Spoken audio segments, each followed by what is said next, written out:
বিসমিল্লাহির রহমানির রহিম। আসসালামু আলাইকুম।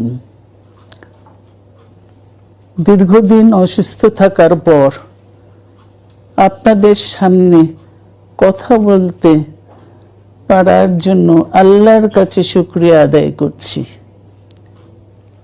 আমার কারাবন্দী অবস্থায় আপনারা আমার কারামুক্তি ও রোগ মুক্তির জন্য সংগ্রাম করেছেন, দোয়া করেছেন, সেজন্য আমি আপনাদের সকলকে ধন্যবাদ জানাচ্ছি। দীর্ঘ আন্দোলন সংগ্রাম ও ত্যাগের মধ্য দিয়ে আমরা ফ্যাসিবাদী অবৈধ সরকারের কাছ থেকে মুক্তি পেয়েছি।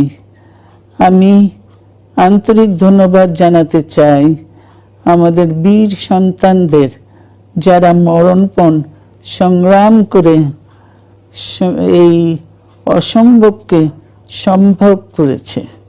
শত শত শহীদদের জানাই শ্রদ্ধা। এ বিজয়